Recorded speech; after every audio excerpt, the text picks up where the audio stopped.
പ്രിയപ്പെട്ട വിദ്യാർത്ഥികളെ, ഇന്നത്തെ എപ്പിസോഡിലേക്ക് നിങ്ങൾക്കെല്ലാവർക്കും സ്വാഗതം. പല വിദ്യാർത്ഥികളും എന്നോട് പറഞ്ഞിട്ടുള്ളതാണ്, പഠിച്ചു പക്ഷേ മറന്നുപോയി.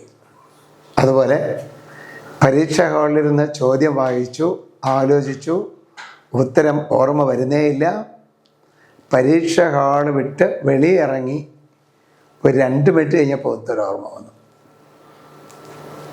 എന്ത് ചെയ്യാമല്ലേ? ഇത്തരം പ്രശ്നങ്ങൾ നിങ്ങളും അഭിമുഖീകരിച്ചിട്ടുണ്ടാവും.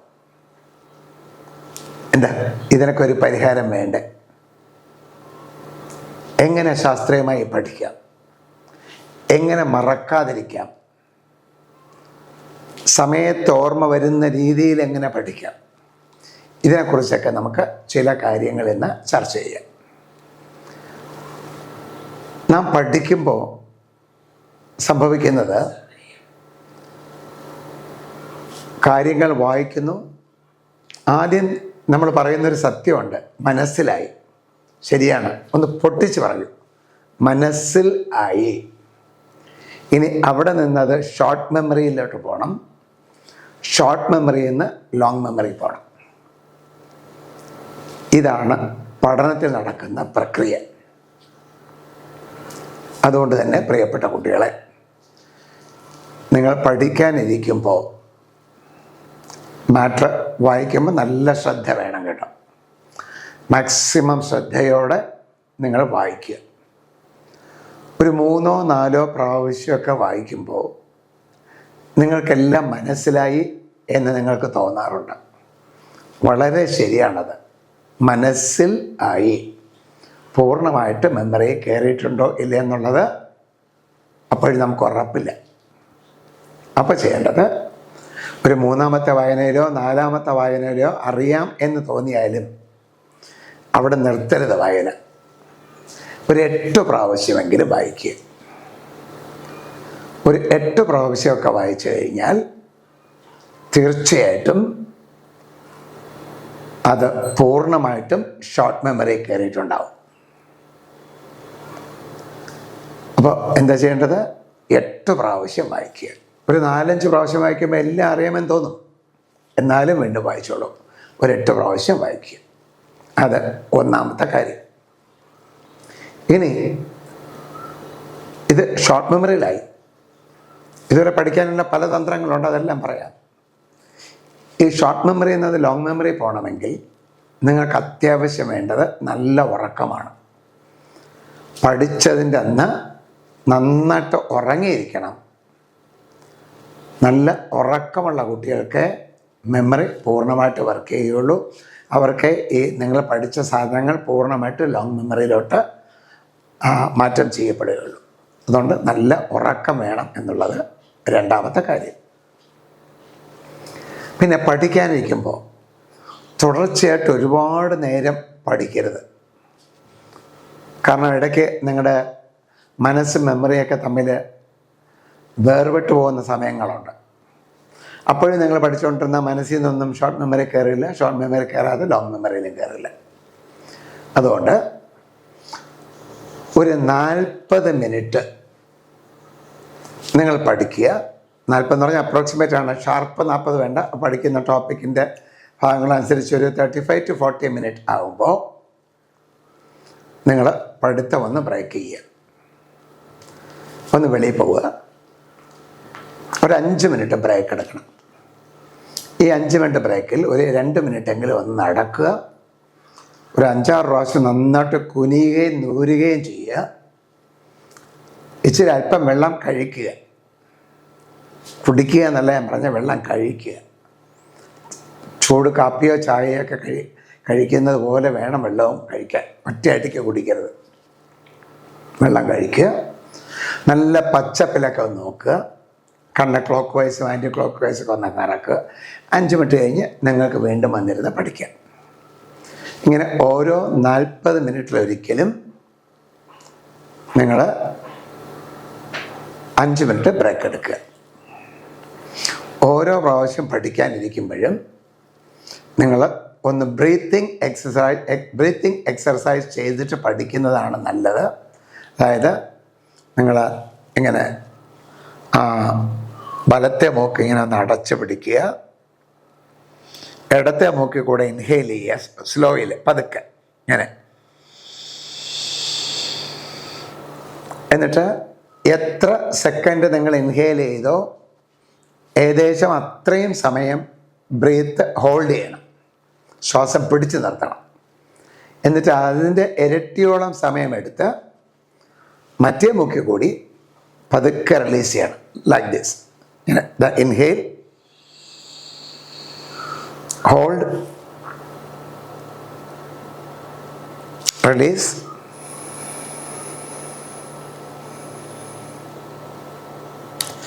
ഇനി ആ മൂക്കിൽ കൂടെ ഇൻഹെയിൽ,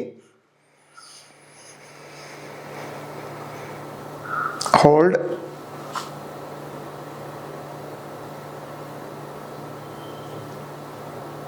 റിലീസ്. ഒരു കാര്യം ശ്രദ്ധിക്കണേ, ഇടത്തെ മൂക്കിൽ കൂടെ ഇൻഹെയിൽ ചെയ്യുന്നു, ഹോൾഡ് ചെയ്യുന്നു, വലത്തെ മൂക്കിൽ കൂടെ റിലീസ് ചെയ്യുന്നു. അടുത്ത സ്റ്റെപ്പിൽ വലത്തെ മൂക്കിൽ കൂടെ ഇൻഹെയിൽ ചെയ്യുന്നു, ഹോൾഡ് ചെയ്യുന്നു, ഇടത്തെ മൂക്കിൽ കൂടെ റിലീസ് ചെയ്യുന്നു. ഇതാണ് ഒരു സൈക്കിൾ. ഈ ഒരു സൈക്കിൾ ഒരു 5-6 പ്രാവശ്യം ആവർത്തിക്കുക. അപ്പോൾ നിങ്ങളൊന്ന് നല്ല ഫ്രഷപ്പ് ആവും, ലങ്സിനും നല്ലതാണ്. ഇത് ചെയ്തിട്ട് പഠിക്കുക. ഇനി നിങ്ങൾ പല കുട്ടികളും ചെയ്യുന്ന പഠിച്ച് വായിച്ച് നോക്കിയിട്ട് കയ്യോടെ കണ്ണും അടച്ചിരുന്നോ ബുക്ക് മടക്കി വെച്ചിട്ടോ ഒന്ന് പറഞ്ഞു നോക്കൂ ഉത്തരങ്ങൾ. അപ്പോഴെല്ലാം പറഞ്ഞു നോക്കിയെങ്കിൽ നിങ്ങൾ വിചാരിക്കുന്നു എല്ലാം പഠിച്ചു കഴിഞ്ഞു, മെമ്മറിയിലായി എന്ന്. വായിച്ച് കഴിഞ്ഞ് ഉടനെ പറഞ്ഞു നോക്കണ്ട, ഉടനെ എഴുതി നോക്കണ്ട. ഒരു 48 മണിക്കൂറെങ്കിലും കഴിഞ്ഞിട്ട് പറഞ്ഞു നോക്കുക, എഴുതി നോക്കുക ചെയ്യുക. കാരണം വായിച്ച ഉടനെ നിങ്ങളുടെ മനസ്സിൽ നിന്നൊക്കെ ഉത്തരങ്ങൾ വരും. 48 മണിക്കൂർ കഴിഞ്ഞിട്ടാകുമ്പോൾ വരുന്ന ഉത്തരങ്ങൾ അത്രയും നിങ്ങളുടെ മെമ്മറിയിൽ നിന്നാണ്. അപ്പോൾ ഒരു 48 മണിക്കൂർ കഴിഞ്ഞ് ചെക്ക് ചെയ്യുമ്പോൾ അത് പൂർണ്ണമായിട്ട് മെമ്മറിയിൽ കയറിയിട്ടുണ്ടോ ഇല്ലേ എന്ന് നിങ്ങൾക്കറിയാം. അങ്ങനെ കയറി കഴിഞ്ഞാൽ നിങ്ങൾ സേഫായി. ഇനി അപ്പോൾ പൂർണ്ണമായിട്ട് മെമ്മറി ഇല്ലെങ്കിലോ വീണ്ടും 8 പ്രാവശ്യം കൂടെ നമുക്ക് വായിക്കാം. ആ രീതിയിലാണ് നിങ്ങൾ പഠിക്കേണ്ടത്. അതുപോലെ പഠിക്കുമ്പോൾ എപ്പോഴും ഒരേ രീതിയിൽ പഠിക്കണ്ട. പഠിക്കുന്ന പാഠഭാഗങ്ങളെ നിങ്ങൾക്ക് കഥകളാക്കി പഠിക്കാം, കുസൃതി ചോദ്യങ്ങളാക്കി പഠിക്കാം. സിനിമാ പാട്ടിൻ്റെ ട്യൂണിൽ നിങ്ങളുടെ പഠിക്കാനുള്ള പാഠഭാഗത്തിൻ്റെ ആശയം ഒരു പാട്ടാക്കി അവതരിപ്പിക്കാം, കൊച്ചു കൊച്ചു നാടക രൂപത്തിലാക്കാം, തമാശ ചോദ്യങ്ങളാക്കാം. പിന്നെ എത്ര പഠിച്ചിട്ടും മറക്കും എന്ന് തോന്നുന്നതാണെങ്കിൽ ഗൈഡഡ് ഇമാജിനറി മെത്തേഡിൽ പഠിക്കാം. ഓരോ മെത്തേഡ് ഞാൻ വിശദീകരിച്ച് പറയാം. അതുപോലെ ഞാൻ പറഞ്ഞതുപോലെ 8 പ്രാവശ്യം വായിച്ച് പഠിച്ച കുട്ടിക്ക് മറവി എന്ന പ്രശ്നം ഉണ്ടാവില്ല, മറന്നുപോയി എന്ന പ്രശ്നം ഉണ്ടാവില്ല. നല്ല ഉറക്കവും കൂടെ ഉള്ള കുട്ടിക്ക്. എന്നാലും ചില കുട്ടികൾക്കെങ്കിലും പരീക്ഷാ ഹാളിൽ ഉത്തരം ഓർമ്മ വരുന്നില്ല, വെളിയിൽ വരുമ്പോൾ ഉത്തരം ഓർമ്മ വരുന്നില്ലേ. അതിന് കാരണം നിങ്ങൾ പഠിക്കുന്ന ഓരോ ആശയങ്ങളും നിങ്ങളുടെ ഓരോ അറിവുകളും ഓരോ ഫയലുകളായിട്ട് മെമ്മറിയിൽ ഇങ്ങനെ ലോഡായിക്കൊണ്ടിരിക്കുകയാണ്. നിങ്ങൾ അറിഞ്ഞോ അറിയാതെയോ ഒരു ദിവസം ഒരു പക്ഷേ 1000-ലധികം ഫയലുകൾ നിങ്ങളുടെ മെമ്മറിയിൽ കയറിയേക്കാം. 1000-ലധികം ആകുമ്പോൾ ഒരു വർഷം കൊണ്ട് ഏകദേശം 4 ലക്ഷത്തോളം ഫയല് നിങ്ങളുടെ മെമ്മറിയിൽ കയറിയേക്കാം. അപ്പോൾ 15 വയസ്സായ ഒരു കുട്ടിയുടെ മനസ്സിൽ അല്ലെങ്കിൽ ഓർമ്മയിൽ 15 × 4 60 ലക്ഷം ഫയൽ കിടക്കുക. അപ്പോഴാണ് പരീക്ഷയ്ക്കൊരു ചോദ്യം വരുന്നു, state Newton's law of motion. ഇത് നിങ്ങൾ പഠിച്ചതാണ്, നിങ്ങളുടെ മെമ്മറിയിലുണ്ട്. പക്ഷേ നിങ്ങളുടെ മനസ്സ് മെമ്മറി കയറി ചകഞ്ഞ് ഈ 60 ലക്ഷം ഫയൽ തപ്പി ഈ ന്യൂട്ടൻ്റെ ലോ എന്ന ഉത്തരം മെമ്മറിയിൽ നിന്ന് എടുത്ത് പുറത്ത് കൊണ്ടുവരണം. അതിന് അല്പസമയമെടുക്കും. ഒരുപക്ഷെ അപ്പോഴത്തേക്ക് ബെല്ലടിച്ച് ചെയ്യും. അതാണ് നിങ്ങൾ അനുഭവിക്കുന്ന ഒരു പ്രശ്നം. അത് മറികടക്കാൻ നിങ്ങൾ മെൻ്റൽ ഫയലിംഗ് സിസ്റ്റം ഫോളോ ചെയ്യണം. മെൻ്റൽ ഫയലിംഗ് സിസ്റ്റം എന്ന് പറയുമ്പോൾ, നിങ്ങൾ ഫിസിക്സാണ് പഠിക്കാനിരിക്കുന്നതെങ്കിൽ ഫിസിക്സ് എന്ന് 8 പ്രാവശ്യം മനസ്സിൽ പറഞ്ഞിട്ട് ഫിസിക്സ് പഠിക്കുക. ചാപ്റ്ററിൻ്റെ പേര് 8 പ്രാവശ്യം പറഞ്ഞ് കണ്ടൻറ്റും, ഇനി ചോദ്യവും ഉത്തരങ്ങളൊക്കെ പഠിക്കുകയാണെങ്കിൽ ചോദ്യവും ഉത്തരവും 8 പ്രാവശ്യം വായിക്കണം കേട്ടോ. ഇനി 40 മിനിറ്റ് കഴിയുമ്പോൾ നിങ്ങൾ പഠിത്തം അവസാനിപ്പിക്കുന്നു, 5 മിനിറ്റ് ബ്രേക്ക് എടുക്കുന്നു. ആ 5 മിനിറ്റ് കഴിഞ്ഞിട്ട് വന്ന് വീണ്ടും ഫിസിക്സാണ് പഠിക്കുന്നതെങ്കിൽ പോലും ഫിസിക്സ് 8 പ്രാവശ്യം മനസ്സിൽ പറഞ്ഞിട്ട് പഠിച്ചാൽ മതി. അപ്പോൾ ഫിസിക്സിൻ്റെ ആശയങ്ങളുടെ ഫയലുകളെല്ലാം ഫിസിക്സ് എന്നൊരു ഫോൾഡറിൽ പ്രത്യേകം സൂക്ഷിക്കപ്പെടും. അടുത്ത ബയോളജിയാണ് പഠിക്കുന്നതെങ്കിൽ ബയോളജി എന്ന് 8 പ്രാവശ്യം പറഞ്ഞിട്ട് ചാപ്റ്ററിൻ്റെ പേരും 8 പ്രാവശ്യം പറഞ്ഞ് പാരഗ്രാഫോ ക്വസ്റ്റ്യൻ ആൻസറുകളോ ഒക്കെ 8 പ്രാവശ്യം വായിക്കുക. ചോദ്യോത്തരങ്ങൾ വായിച്ച് പഠിക്കുന്ന കുട്ടി ചോദ്യവും കൂടെ 8 പ്രാവശ്യം വായിക്കാൻ മറക്കരുത്. ചോദ്യം 1 പ്രാവശ്യം വായിച്ച് ഉത്തരം 8 പ്രാവശ്യം വായിച്ചു കഴിഞ്ഞാൽ ഉത്തരങ്ങൾ ധാരാളം മെമ്മറി കിടക്കും. ഇതേത് ചോദ്യത്തിന് ഉത്തരമാണെന്ന് അറിഞ്ഞുകൂടാത്തൊരു പ്രശ്നം വന്നേക്കാം. ഇങ്ങനെ ഏത് വിഷയം പഠിക്കുന്നോ ആ വിഷയത്തിൻ്റെ പേര് പഠിക്കാനിരിക്കുമ്പോഴൊക്കെ 8 പ്രാവശ്യം പറഞ്ഞിട്ട് പഠിക്കൂ. അപ്പോൾ ഓരോ വിഷയങ്ങൾ പ്രത്യേകം ഫോൾഡറിലായി. ഇനി ന്യൂസ് പേപ്പർ വായിക്കുമ്പോൾ ന്യൂസ് പേപ്പർ എന്ന് 8 പ്രാവശ്യം പറഞ്ഞിട്ട് വായിക്കൂ. ടി വി കാണുമ്പോൾ ടി വി എന്ന് 8 പ്രാവശ്യം പറഞ്ഞിട്ട് ടി വി കാണും. അങ്ങനെ ഓരോ ഇൻഫോർമേഷനും നിങ്ങൾക്ക് ഓരോ ഫയലുകളായിട്ട് ഓരോ പ്രത്യേകം ഫോൾഡറുകളിലാക്കാം. അപ്പോൾ ഇന്ന് ഫിസിക്സാണ് പരീക്ഷ ഹാളിലിരുന്ന് മനസ്സിൽ ഫിസിക്സ് 8 പ്രാവശ്യം പറയുക. അപ്പോൾ ഫിസിക്സ് എന്ന ഫോൾഡർ മാത്രമായിരിക്കും ആദ്യം തുറന്നു വരിക. ഇപ്പം നിങ്ങളുടെ മനസ്സിൽ ഫിസിക്സ് എന്ന ഫോൾഡർ മാത്രം തപ്പിയാൽ മതി. അതിനകത്ത് എന്തായാലും 60 ലക്ഷം പോയിട്ട് ഒരു 50,000 ഫയല് പോലും കാണില്ല. അപ്പോൾ സാധാരണഗതിയിൽ പരീക്ഷകളിൽ ഒരു കുട്ടിയുടെ മനസ്സ് 60 ലക്ഷം ഫയല് തപ്പിയ സ്ഥലത്ത് ഒരു 10,000-ന് താഴെ ഫയല് തപ്പി നോക്കിയാൽ മതി. വേഗം ഓർമ്മ വരും. ആ പരീക്ഷ ഹാളിന് വെളിയിൽ പോയതിനു ശേഷം എന്ന പ്രശ്നം മറികടക്കാം. പിന്നെ കഥകളാക്കിയൊക്കെ പഠിക്കാം. ഉദാഹരണത്തിന് ഒരു ഉദാഹരണം പറയാം. ന്യൂട്ടൺ നടന്നു പോവുകയായിരുന്നു. 2 കാളകളെ കണ്ടു. ഒരു കാള കിടക്കുന്നു, ഒരു കാള നടക്കുന്നു. കിടക്കുന്ന കാളയുടെ അടുത്ത് തേച്ച് നടക്കാനും നടക്കുന്ന കാളയുടെ അടുത്ത് വന്ന് നിൽക്കാനും ന്യൂട്ടൺ പറഞ്ഞു. 2 കാളയും അനുസരിച്ചില്ല. ന്യൂട്ടണ് വാശിയായി. കിടന്ന കാളയെ ഉന്തിത്തള്ളി നല്ല ബലം പ്രയോഗിച്ച് പിടിച്ച് തള്ളി നടത്തിച്ചു.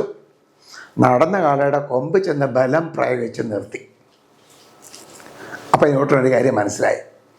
റെസ്റ്റിനെ മോഷനാക്കാനും മോഷനെ റെസ്റ്റിലാക്കാനും നാക്ക് പോരാ, വാക്ക് പോരാ, ഫോഴ്സ് തന്നെ വേണം. ന്യൂട്ടന് ഫസ്റ്റ് ലോ ആയി. ഈ കാളകൾ അനുസരിക്കാത്തതുകൊണ്ട് ന്യൂട്ടൺ ദേഷ്യം മനസ്സിൽ കിടക്കുക. നടന്ന കാളയുടെ പുറകെ ചെന്നൊരു മടലെടുത്തൊരു അടി അടിച്ചു നോക്കി. കാള മാന്ന് അലറി. ന്യൂട്ടൺ വിചാരിച്ചു, ഞാൻ എന്താ കൊടുത്തത്? ഒരു ഫോഴ്സ് എഫ്. കാള ഇങ്ങോട്ട് എന്താ പറഞ്ഞ MA. അപ്പോൾ F=MA. സെക്കൻഡ് ലോ പിടികിട്ടി. ഇനിയും ദേഷ്യം തീരാത്തതുകൊണ്ട് നടക്കുന്ന കാളയുടെ പിറകെ കൂടെ ചെന്ന് ഒരു തൊഴി അങ്ങോട്ട് കൊടുത്തപ്പോൾ കാള ഇങ്ങോട്ട് തൊഴിച്ചു. അപ്പോൾ മനസ്സിലാക്കി അങ്ങോട്ട് കൊടുത്താൽ ഇങ്ങോട്ടും കിട്ടും. For every action there is a reaction. 3ാമത്തെ ലോ. ഇത് ന്യൂട്ടൺ അറിഞ്ഞ കാര്യം അല്ല കേട്ടോ, ഒരു കൊച്ചു കഥയാണ്. ഇതുപോലെ കൊച്ചു കഥകളാക്കി പഠിക്കാം. ഇനി നിങ്ങൾക്ക് കുസൃതി ചോദ്യങ്ങളാക്കാം. ഉദാഹരണത്തിന് ഒരു ടീച്ചർ ക്ലാസ്സിൽ പഠിപ്പിക്കാൻ വന്നു. ടീച്ചറിൻ്റെ ക്വാളിഫിക്കേഷൻ BA ആണ്. BA ക്ലാസ്സിൽ velocity, force, vector, momentum, acceleration തുടങ്ങി കുറേ കുട്ടികളിരിക്കുക. ടീച്ചർ പഠിപ്പിക്കുന്നു. ആക്സിലറേഷൻ ടീച്ചർ ഡൗട്ട് ചോദിച്ചു. ടീച്ചർ പറഞ്ഞു, യു ആസ്ക് ഇറ്റ് ഫോഴ്സ്. ചോദിച്ചു, ഉത്തരം കിട്ടി. അടുത്ത വെലോസിറ്റി ടീച്ചർ ഡൗട്ട് ചോദിച്ചു. അപ്പോഴും ടീച്ചർ പറഞ്ഞു ഫോഴ്സിൻ്റെ അടുത്ത് ചോദിക്കും. അടുത്ത മൊമെൻറ്റം ടീച്ചർ ഡൗട്ട് ചോദിച്ചു. അപ്പോഴും ടീച്ചർ പറഞ്ഞു ഫോഴ്സിൻ്റെ അടുത്ത് ചോദിക്കുക. എന്താ ടീച്ചർ എപ്പോഴും ഇങ്ങനെ ഫോഴ്സിൻ്റെ അടുത്ത് ചോദിക്കാൻ പറയുന്നത്? ഒന്ന് ആലോചിച്ച് നോക്കൂ. ആരാ ടീച്ചർ? ടീച്ചറുടെ ക്വാളിഫിക്കേഷൻ എന്താ? BA. ആരടുത്താണ് ചോദിക്കാൻ പറയുന്നത്? ഫോഴ്സിൻ്റെ അടുത്ത്. F=MA. കുട്ടി ആ ഫോഴ്സ് MA കാരണമാണ്. ടീച്ചർ BA ഉള്ളൂ. അതുകൊണ്ടാണ് അങ്ങോട്ട് ചോദിക്കാൻ പറയുന്നത്. ഇങ്ങനെ കുസൃതി ചോദ്യങ്ങളാക്കി നിങ്ങൾക്ക് പഠിക്കാം. അല്ലെങ്കിൽ വേണമെങ്കിൽ ചില ഫോമുലകൾ മറന്നു പോയെങ്കിൽ ഫുൾ ഫോം ആക്കി പഠിക്കാം. ഫോർ എക്സാമ്പിൾ ഒന്ന് ചോദിച്ചു നോക്കൂ, which is A very important relation. Very important relation നോക്കൂ, VIR, V is equal to IR. Voltage is current times resistance. കിട്ടിയില്ലേ? ഇങ്ങനെ പഠിക്കാം. അതാ ഞാൻ പറഞ്ഞ കഥകളാക്കി പഠിക്കാം, കുസൃതി ചോദ്യങ്ങളാക്കി പഠിക്കാം. ഇനി നിങ്ങൾക്ക് പഠിക്കാനുള്ള പാഠഭാഗത്തെ പാട്ടുകളാക്കി പഠിക്കാം. ഞാൻ പാടാനൊക്കെ വളരെ മോശമാണ്, അല്ലെങ്കിൽ ഒരു പാട്ട് പാടി തരാമായിരുന്നു. വേണമെങ്കിൽ ഞാൻ കുട്ടികളെ കൊണ്ട് പാടിച്ച ഒരു പാട്ട് വേണേൽ കേൾപ്പിക്കാം. ഇനി നിങ്ങൾക്ക് അതിനെ കൊച്ചു നാടകങ്ങളാക്കി മാറ്റാം. അതുപോലെ ഗൈഡഡ് ഇമാജിനറി മെത്തേഡിൽ പഠിക്കാം. ഗൈഡഡ് ഇമാജിനറി മെത്തേഡ് എന്ന് പറയുമ്പോൾ നിങ്ങൾ ഓരോ വരിയും വായിച്ചിട്ട് കണ്ണടച്ചിരുന്ന് ആ ആശയത്തിന് മനസ്സുകൊണ്ട് ഒരു വീഡിയോ പിക്ചറാക്കി കാണുക. ഒരു പാരഗ്രാഫ് വായിച്ചു തീർന്നിട്ട് ആ വീഡിയോ പിക്ചർ അത്രയും റീവൈൻഡ് ചെയ്യുക. നിങ്ങളത് പഠിച്ച് ചെയ്യും. ഒരു ഉദാഹരണം ഇപ്പോൾ ഇതാ പറയാം. എല്ലാവരും ഒന്ന് കണ്ണടയ്ക്കൂ. നിങ്ങൾ ഒരു രാജാവായിട്ട് രാജകീയ വേഷത്തിൽ ഒരു സിംഹാസനത്തിൽ ഇരിക്കുന്നതായിട്ടൊന്ന് മനസ്സുകൊണ്ട് കാണൂ. അങ്ങനെ കണ്ടു കഴിഞ്ഞപ്പോൾ നിങ്ങളുടെ മുൻപിൽ ഒരു ഭടൻ ഓടി വരുന്നു. അപ്പോൾ ആ ഒരു ഭടൻ നിങ്ങളുടെ മുമ്പ്, നിങ്ങളാണ് ഇപ്പോൾ രാജാവ്, രാജകീയ വേഷത്തിലിരിക്കുകയാണ്. ഭടൻ എന്ന് പറയുന്നു, ബ്രിട്ടീഷുകാർ ആക്രമിക്കാൻ തയ്യാറെടുക്കുന്നു എന്ന്. അപ്പോൾ ബ്രിട്ടീഷുകാർ ആക്രമിക്കാൻ വരുന്നുവെന്ന് ആ ഭടൻ നിങ്ങളോട് പറയുന്ന വീഡിയോ പിക്ചർ മനസ്സിൽ കാണും. രാജാവ് സൈന്യാധിപനെ വിളിച്ചു വരുത്തി. ഇപ്പം നിങ്ങളാണ് രാജാവ്, അപ്പോൾ നിങ്ങൾ ആ സൈന്യാധിപനെ വിളിച്ചു വരുത്തുന്ന രംഗം മനസ്സിൽ കാണും. സേനയെ സജ്ജമാക്കാൻ ആജ്ഞാപിച്ചു. രാജാവ് സേനയെ സജ്ജമാക്കാൻ ആജ്ഞാപിച്ചു. ആ രംഗം ഒരു പിക്ചറായിട്ട് മനസ്സിൽ കാണും. സേന സജ്ജമായി. സേന സജ്ജമായി എന്ന് പറയുമ്പോൾ കൊട്ടാരത്തിൻ്റെ മുറ്റത്ത് കുറേ പടയാളികളും ആയുധങ്ങളും പടക്കോപ്പുകളും കുതിരയും കുതിരപ്പുറത്ത് സോൾജിയേഴ്സും ഒക്കെ വന്ന് ഒരു വലിയ വ്യൂഹം അണിനിരം നിൽക്കുന്നതായിട്ട് മനസ്സിൽ കാണും. രാജാവ് കുതിരപ്പുറത്ത് കയറി, നിങ്ങൾ ഒരു കുതിരപ്പുറത്ത് കയറി സേനയെ മുന്നോട്ട് നയിച്ചു. ആ പട്ടാളത്തിനെ നിങ്ങൾ മുമ്പോട്ട് കൊണ്ടുപോകണം. രഹസ്യ വഴികളിൽ കൂടി യാത്ര തുടർന്നു. നിങ്ങൾ, അതായത് രാജാവ്, രഹസ്യ വഴികളിൽ കൂടി കൊണ്ടുപോകണം. ഇങ്ങനെ ഇനി കണ്ണൊന്ന് തുറക്കൂ. ഇനി ഈ പ്രോഗ്രാം ഒന്ന് പോസ് ചെയ്ത് വെച്ചിട്ട് നിങ്ങൾ ഒന്നുകൂടെ കണ്ണടച്ച് ഈ പറഞ്ഞ കഥ എത്രയും ഒന്ന് റിവൈൻഡ് ചെയ്യും. റിവൈൻഡ് ചെയ്തിരുന്നിട്ട് പറഞ്ഞു നോക്കൂ. ഐ എം ഷുവർ നിങ്ങൾ വള്ളി പുള്ളി വിടാതെ പറയും. ഇതിപ്പം മെത്തേഡ് മനസ്സിലാക്കാൻ വേണ്ടിയാണ് ഞാൻ ചരിത്രത്തിലൊരു ഭാഗം പറഞ്ഞത്. ഇതുപോലെ സയൻസോ ഭാഷയോ ഏത് കാര്യങ്ങളും നിങ്ങൾക്ക് മനസ്സുകൊണ്ട് പിക്ചറാക്കി മാറ്റാം. ഉദാഹരണത്തിന് ഒരു കാന്തസൂചി മേശപ്പുറത്ത് വയ്ക്കുന്നതായിട്ട് മനസ്സുകൊണ്ട് കാണാം. അടുത്തൊരു കാന്തം കൊണ്ടുവരുന്നതായിട്ട് നിങ്ങൾക്ക് മനസ്സുകൊണ്ട് കാണാം. അപ്പോൾ ആ കാന്തസൂചി ഡിഫ്ലക്റ്റ് ചെയ്യുന്നതായിട്ട്, വിഭ്രംശിക്കുന്നതായിട്ട് നിങ്ങൾക്ക് മനസ്സുകൊണ്ട് കാണാം. അപ്പോൾ ആ കാന്തത്തിൻ്റെ കാന്തിക മണ്ഡലത്തിൻ്റെ സ്വാധീനമാണ് ഇതിന് കാരണമെന്ന് മനസ്സുകൊണ്ട് കാണാം. ഇങ്ങനെ ഏത് വിഷയവും ഓരോ സെൻറ്റൻസും വായിച്ച് ഒന്ന് കണ്ണടച്ച് മനസ്സുകൊണ്ട് വീഡിയോ പിക്ചറാക്കുക. കണ്ണുറന്ന് അടുത്ത സെൻറ്റൻസ് വായിക്കുക, വീഡിയോ പിക്ചറാക്കുക. ആ പാരഗ്രാഫ് എത്തുമ്പോൾ കംപ്ലീറ്റ് ഒന്നുകൂടെ റിവൈൻഡ് ചെയ്യുക. This is called guided imagery method of learning. ഇങ്ങനെ വ്യത്യസ്ത രീതികൾ അവലംബിച്ചുകൊണ്ടായിരിക്കണം പഠിക്കേണ്ടത്. എന്നും ഒരേ രീതിയിൽ പഠിച്ചാൽ നിങ്ങൾക്ക് ബോറടിക്കും. അപ്പോൾ ആ വിരസത, ബോറടിക്കാതെ നിങ്ങൾ സൂക്ഷിക്കണം. അതിനുവേണ്ടി പഠിക്കണം. പിന്നെ ആഴ്ചയിലൊരിക്കലെങ്കിലും നിങ്ങൾ ആ ആഴ്ച പഠിച്ചതും മുൻ ആഴ്ചകളിൽ പഠിച്ചതുമായ കാര്യങ്ങൾ റിവൈൻഡ് ചെയ്യണം, അതായത് റിവൈസ് ചെയ്യണം. ഇല്ലെങ്കിൽ മറന്നുപോകും. നമ്മൾ ഫ്രഷപ്പ് ചെയ്തുകൊണ്ടിരിക്കണം. പിന്നെ ഒരു കാര്യം ധൈര്യത്തോടെ ചെയ്ത് നോക്കൂ. തുടക്കത്തിൽ ആദ്യമേ ടെസ്റ്റ് പേപ്പറുകൾ വരുമ്പോൾ തലേ ദിവസത്തെ പഠനം ഒന്ന് ഒഴിവാക്കി നോക്കൂ. നേരത്തെ പഠിച്ചു വെക്കണം കേട്ടോ. നേരത്തെ പഠിപ്പിക്കുന്നതൊക്കെ നന്നായിട്ട് പഠിച്ച് അപ്ഡേറ്റ് ആയിട്ട് പോയി ആഴ്ച ഒരിക്കൽ റിവിഷൻ ചെയ്തുകൊണ്ടിരിക്കുക. ബുധനാഴ്ച ഒരു വിഷയം പരീക്ഷയെങ്കിൽ ആ വിഷയം ചൊവ്വാഴ്ച രാവിലെയോ ഉച്ചയ്ക്കോ വൈകുന്നേരമോ രാത്രിയോ ബുധനാഴ്ച രാവിലെയോ ആ വിഷയം പഠിക്കരുത്, വേറെ വല്ല വിഷയവും പഠിച്ചോളൂ. അങ്ങനെ ആദ്യത്തെ കൊച്ചു ടെസ്റ്റ് പേപ്പർ തൊട്ട് ശീലിച്ചോളൂ. അവസാനം പബ്ലിക് പരീക്ഷയുടെ തലേദിവസം നിങ്ങൾക്ക് വേണമെങ്കിൽ സിനിമയ്ക്ക് പോകാൻ പറ്റും. ആ രീതിയിൽ നിങ്ങൾക്ക് നിങ്ങളെ വളർത്തിയെടുക്കാനൊക്കും. ലാസ്റ്റ് മിനിറ്റിലെ പഠനം ടെൻഷൻ കൂട്ടും. കാരണം നിങ്ങളെ കണ്ണൊരു പേജിലായിരിക്കും, മനസ്സ് മറ്റൊരു പേജിലായിരിക്കും, ചിന്ത വേറൊരു പേജിലെ സാധനമായിരിക്കും, അനാലിസിസ് മറ്റൊരു പേജായിരിക്കും. എല്ലാം കൂടെ കൂടിക്കുഴഞ്ഞ് നാശമായി പോകും.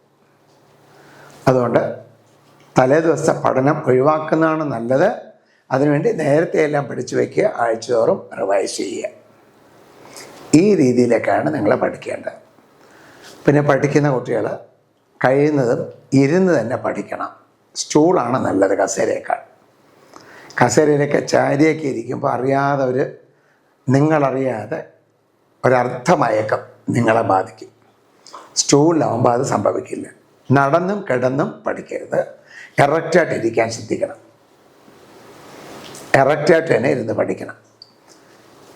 രാത്രി കാലങ്ങളിൽ ഇരുന്ന് പഠിക്കുമ്പോൾ ഒരു ടേബിൾ ലാമ്പ് ഉപയോഗിക്കുന്നതാണ് നല്ലത്.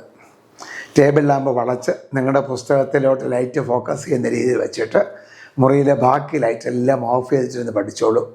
നിങ്ങളപ്പോൾ ആ പുസ്തകം അല്ലാതെ വേറൊന്നും കാണുന്നില്ല. അതുകൊണ്ട് കോൺസെൻട്രേഷൻ കൂടും. പിന്നെ കോൺസെൻട്രേഷൻ കൂട്ടുന്ന ചില എക്സർസൈസുകൾ നിങ്ങൾ ചെയ്യുക.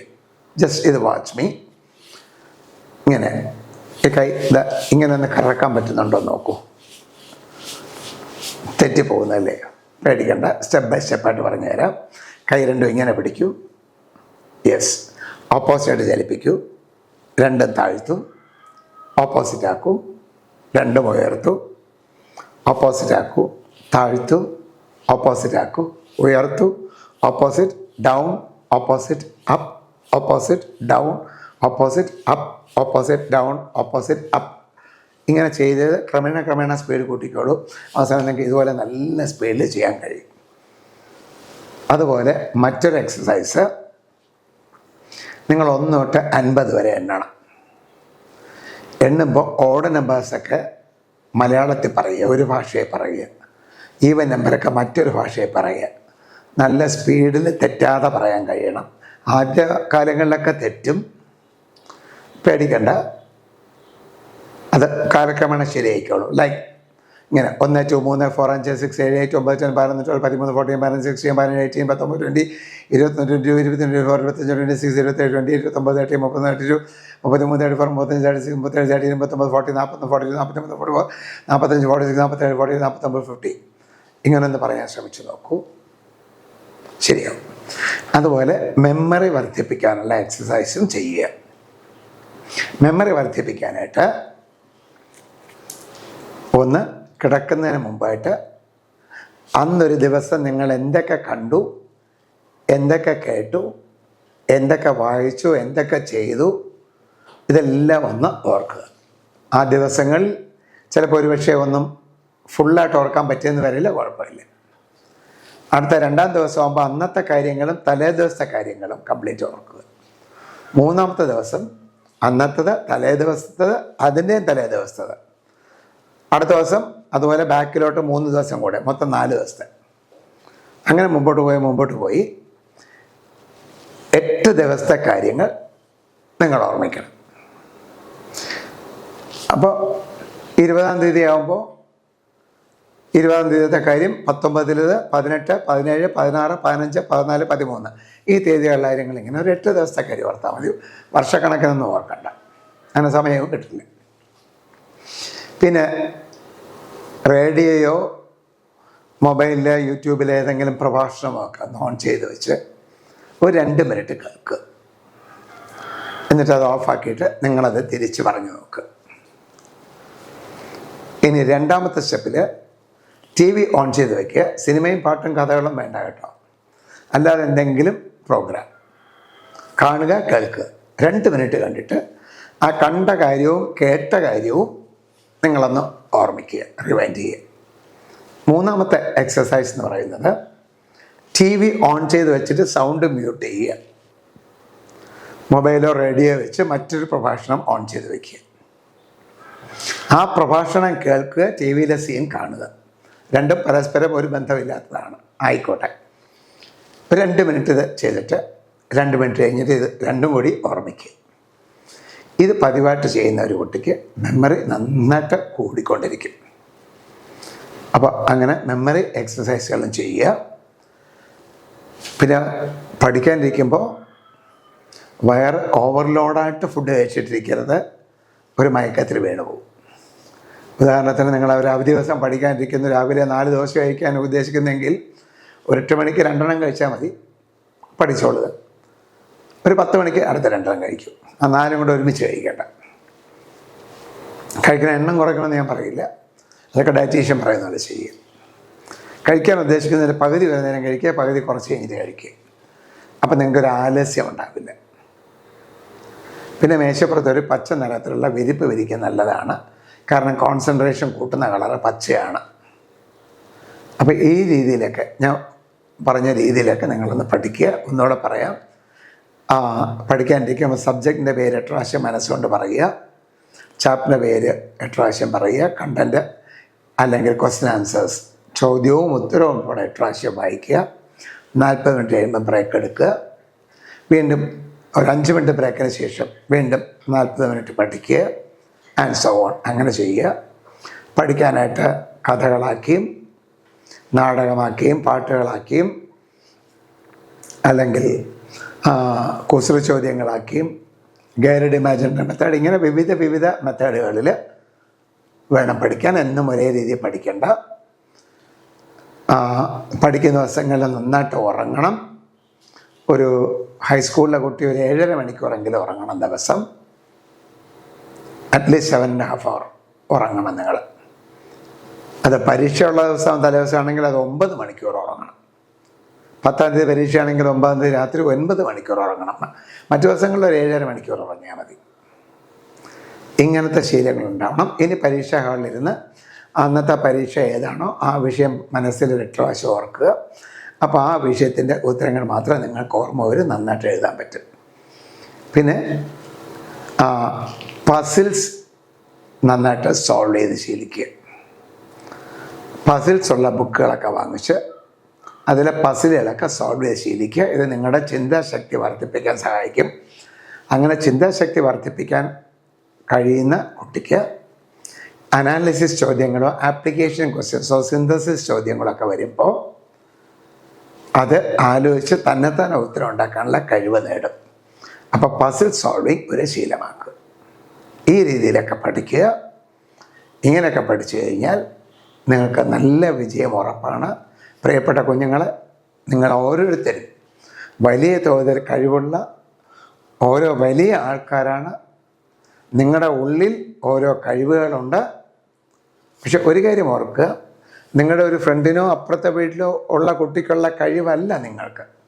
ആ കുട്ടിക്കൊരു കഴിവ് കൂടുതലായിരിക്കും, ആ കഴിവ് നിങ്ങൾക്ക് കുറവായിരിക്കും. പക്ഷെ മറ്റൊരു കഴിവ് നിങ്ങളിൽ കൂടുതലായിട്ടുണ്ടായിരിക്കും. അപ്പോൾ അടുത്ത വീട്ടിലെ കുട്ടി ചെയ്യുന്ന കാര്യം അതുപോലെ ചെയ്യാൻ കഴിഞ്ഞില്ലെങ്കിൽ സങ്കടം വരരുത്. കാരണം ആ കുട്ടിക്കുള്ള ബുദ്ധിശക്തി നിങ്ങളിൽ അല്പം കുറവാണ്. പക്ഷെ നിങ്ങൾക്ക് മറ്റൊരു ബുദ്ധിശക്തി കൂടുതലാണ്, ആ ബുദ്ധി മറ്റേ കുട്ടിക്ക് കുറവാണ്. ഇങ്ങനെ വ്യത്യസ്ത ആൾക്കാരിൽ വ്യത്യസ്ത ബുദ്ധി ആയിരിക്കും കൂടുതൽ. അപ്പം നിങ്ങൾക്ക് ഏത് ബുദ്ധി ഏത് കഴിവാണ് ഏറ്റവും കൂടുതലെന്ന് നന്നായിട്ട് ആലോചിച്ച് ആ വഴിക്ക് വേണം നിങ്ങളുടെ പഠനം മുന്നോട്ട് കൊണ്ടുപോകാൻ. എങ്കിൽ അറിയപ്പെടുന്ന ഒരാളാകും എന്ന് ഞാൻ ഉറപ്പ് തരാം. ഈ രീതിയിൽ പഠിക്കൂ, ഉയർന്ന മാർക്ക് നേടി വരൂ. Wish you all the best. അറിയപ്പെടുന്ന ഒരു ഉത്തമ പൗരനായി മാറട്ടെ. All the best.